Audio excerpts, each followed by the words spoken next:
Hello everyone, here is one of our new student. What is your name? Naim Alum. Naim. Good Naim. Today I will ask you, আমি তোমাকে কিছু জিজ্ঞেস করব about have verb and be verb, like কোনটা have verb কোনটা be verb, বাক্যগুলোকে কীভাবে চিনবো এবং তার কিছু ট্রান্সলেশন করবো আমরা, ঠিক আছে? তো তোমাকে ফার্স্ট আমি একটা কথা জিজ্ঞেস করি যে এই have verb বা be verb এই বাক্যগুলোতে আমরা কোন বাক্য বানাই? নো অ্যাকশন বাক্য। নো অ্যাকশন বাক্য। নো অ্যাকশন বাক্য মানে যেখানে মেন ভার্ব থাকে না, মানে যেখানে আমরা হেল্পিং ভার্বকে বা অক্সিলারি ভার্বকে ব্যবহার করি বাক্যের মধ্যে, রাইট?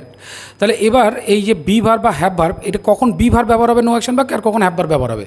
বি ভার্বটা কখন ব্যবহার হবে? বি ভার্ব কাকে বলে?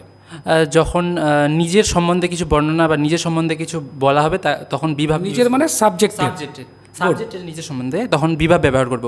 আর যখন সাবজেক্টের সাথে অন্য কিছু থাকবে বা অন্যদের সাবজেক্টের কাছে কিছু আছে তখন হ্যাভ ভার্ব ব্যবহার করব। গুড। তাহলে সাবজেক্ট যখন নিজে কিছু হয় তখন বি ভার্ব মানে সাবজেক্টের নিজস্ব পরিচিতি দেওয়ার অর্থে, আর যখন সাবজেক্টের কাছে কিছু আছে তখন আমরা হ্যাভ ভার্ব ব্যবহার করব। তাহলে চলো একটু কয়েকটা বাক্য প্র্যাকটিস করি। ধরো বললাম আমরা এখন ক্লাসে আছি, তাহলে কী হবে? We are in the class. Good, we are in the class. কিন্তু এটাই যদি বলি আমাদের বিকেলবেলা একটা টিউশন আছে বা ক্লাস আছে, তাহলে কী বলবো?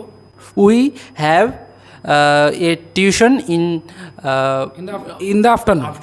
In the afternoon. গুড, বুঝতে পারলাম। ধরো বললাম মেয়েটি খুব সুন্দর গায়িকা। The girl is so beautiful singer. Good. মেয়েটার কাছে আমার গল্পের বইটি আছে।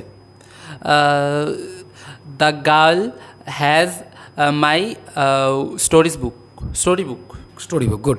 তো আশা করি বন্ধুরা বুঝতে পারছো বি ভার্ব কখন ব্যবহার করবো। বি ভার্ব মানে বি ভার্বের প্রেজেন্ট ফর্ম হচ্ছে am is are, past form হচ্ছে ওয়াজ ওয়ার, আর ফিউচার ফর্মে আমরা উইল বিকে ব্যবহার করব।